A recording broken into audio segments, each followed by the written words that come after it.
Ácidos nucleicos, dogma central da biologia molecular. Bem-vindo a mais uma aula de revisão. Os ácidos nucleicos são as moléculas responsáveis pelas nossas características hereditárias. Os ácidos nucleicos são polímeros formados por unidades menores conhecidas como nucleotídeos. Não esqueça na tua revisão que os nucleotídeos são formados por 3 partes: o grupo ou radical fosfato, a pentose e a base nitrogenada. Só que a gente trabalha sempre 2 tipos de ácidos nucleicos, o DNA e o RNA.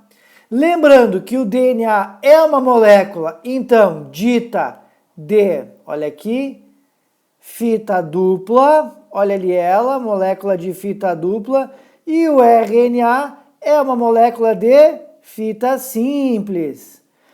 A pentose do DNA é a desoxirribose, a pentose do DNA é a desoxirribose e a do RNA é uma ribose. Mas existem as bases nitrogenadas, que são de 2 naturezas. Elas podem ser púricas ou pirimídicas, o que se repete no RNA também, púricas e pirimídicas. Quem são as púricas? Adenina e guanina, igual em DNA e RNA. As pirimídicas se modificam aqui, porque no DNA tem timina e no RNA tem uracila, mas se mantém a citosina. Quando a gente estuda os ácidos nucleicos, é importante a gente lembrar o chamado dogma central da biologia molecular, onde o DNA tem capacidade de replicação quando a célula irá se multiplicar, mas também tem capacidade de transcrever um RNA e esse RNA ser traduzido para uma proteína. É claro que o que eu acabei de falar para ti aqui é 1 mais 1 da matemática, é a forma simplificada de enxergar o dogma central. O que tu tem que lembrar na sua forma mais complexa? Que a molécula de DNA tem capacidade de replicação, isso em organismos eucariontes. Em organismos eucariontes, o DNA transcreve um RNA. E esse RNA é traduzido em mais de uma unidade proteica. Porque o tamanho do DNA não é equivalente ao número total de proteínas produzidas por um organismo. Então significa que um gene é responsável pela produção de ou mais proteínas. De uma ou mais proteínas. Pois bem, só que a gente está vendo aqui, que a transcrição ela é bidirecional. Só que quando o RNA produz um DNA, isso é uma transcrição, até vou assinalar aqui, Isso é uma transcrição reversa. Quem faz isso são vírus de RNA que tem a enzima transcriptase reversa. Agora, existe também, em alguns organismos, a capacidade de replicar direto o RNA, que não é para nós, isso, organismos eucariontes, é também para vírus, por exemplo, o vírus da gripe. Então, olha o que eu vou assinalar aqui. A capacidade de transcrição de um DNA, de um RNA para um DNA, e a replicação do RNA é para vírus e não é para célula eucarionte. Eucarionte está aqui. A replicação do DNA, uma transcrição de um DNA aqui, transcrição de um DNA para um RNA e a sua tradução. Certo? Então essas são as diferentes vertentes do que tu tem que estudar dentro do dogma central. Agora vamos dividir, vamos tentar entender, vamos lembrar, vamos revisar, as diferentes fases do dogma, como replicação, transcrição e tradução. Bora lá! A primeira parte da nossa revisão dos ácidos nucleicos para o dogma central da biologia molecular fica a cargo da replicação, onde nós temos aqui uma molécula de DNA. Lembrando que a molécula de DNA é formada por uma dupla hélice. Essa molécula de DNA, para ser replicada, tem que ser separada, ou seja, acontecer uma desnaturação. Essa desnaturação irá acontecer por natureza enzimática via a enzima que é a helicase, que separa as duas fitas, e através da DNA polimerase, que passa a duplicar as fitas. Quando ocorre essa desnaturação, essas fitas agora, olha o que acontece com elas. Depois de separadas, a DNA polimerase começa a construir aqui as chamadas fitas complementares.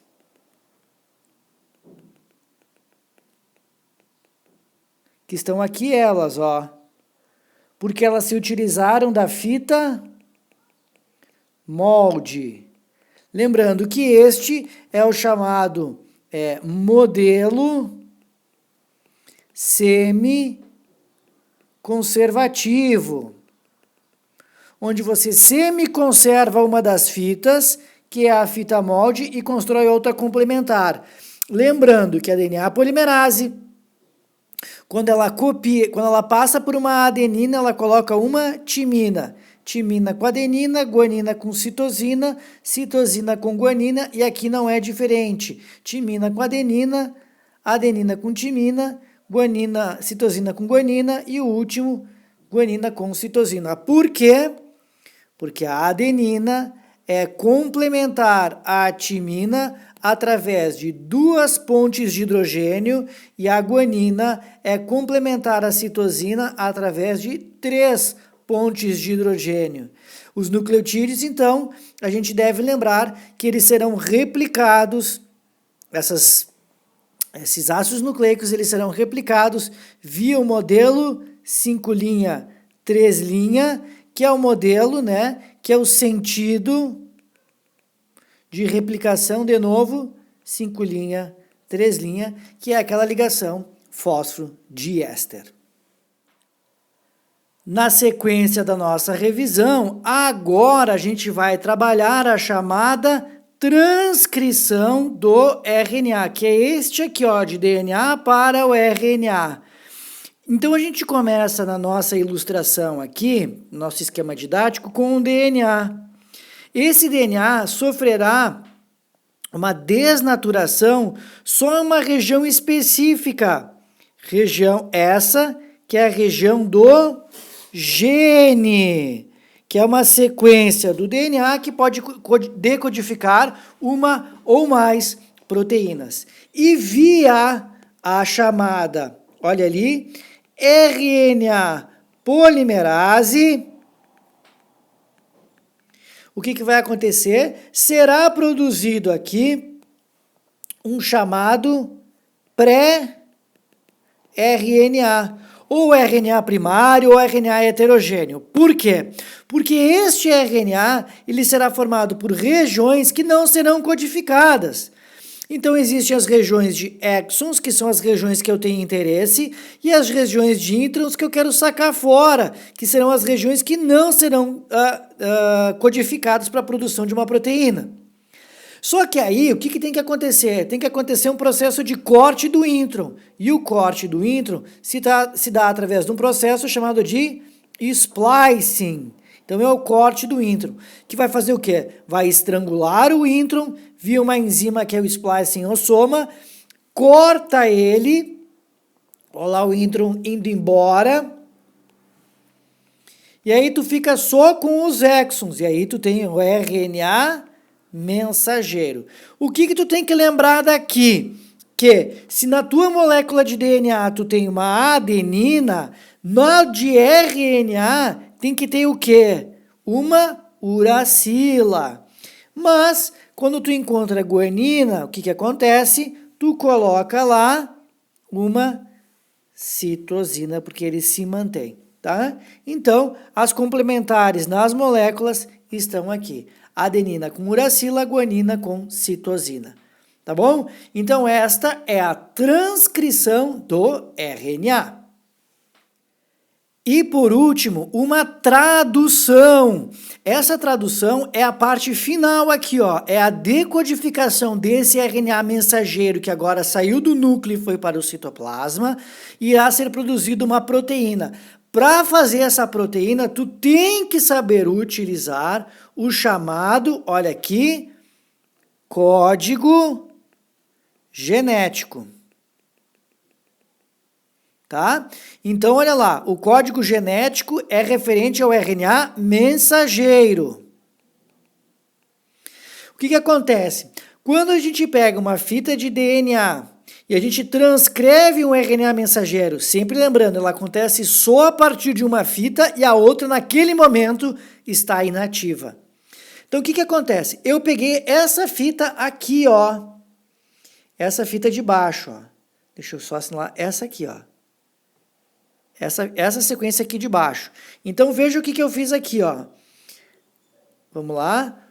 Se tem timina, o que eu coloco? Olha lá, uracila. Se tem adenina, o que eu coloco? Uracila. Aqui, certo? Timina com adenina com uracila. Aí, o que acontece? Nós vamos ter o RNA mensageiro.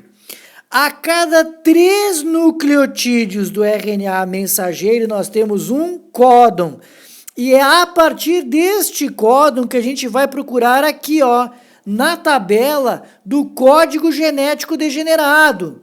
Porque é a partir desse código genético degenerado que nós vamos ter a sequência dos códons para o aminoácido. Então, olha o primeiro códon, AUG. O que eu faço? Eu venho aqui. A primeira base nitrogenada do códon, a segunda e a terceira. Então, vamos lá. A A tem que estar aqui nessa fileira. Vou para a segunda. U tem que estar aqui, ó. G. AUG, metionina. Então, o primeiro aminoácido é metionina. O segundo, AUC. AUC. Isoleucina. Tá aqui. UCG. UCG, serina, tá aqui. E o último deles, UAA. Então, vamos lá, UAA, fim. Ou seja, esse é um códon de parada. É aqui que a proteína, ela para. Então, o que eu tenho que saber? Vamos lá. Que o código genético degenerado, ele vai ser formado aqui por 64 códons, porém, 3 deles são códons de parada. Por que tem 64 códons para 20 aminoácidos? Porque se houver uma mutação, ele não altera o aminoácido. Quer ver como? Vamos supor que tivesse uma alteração aqui, ó, e eu trocasse esse C aqui por um, sei lá, por um U, tá? Daí ficaria assim, ó, olha como é que ele fica, AUU. AUU é o seguinte, ó, continua sendo isoleucina. Então, essa é uma mutação silenciosa, uma mutação neutra, porque não altera o aminoácido. Então, o código genético degenerado, nos aminoácidos, da grande maioria deles, existe mais de um códon para um mesmo aminoácido, protegendo ele até contra mutações, certo? Então, esta é a tradução e esse é o dogma central da biologia molecular. Valeu por mais uma aula, então, do Revisão. Até a próxima!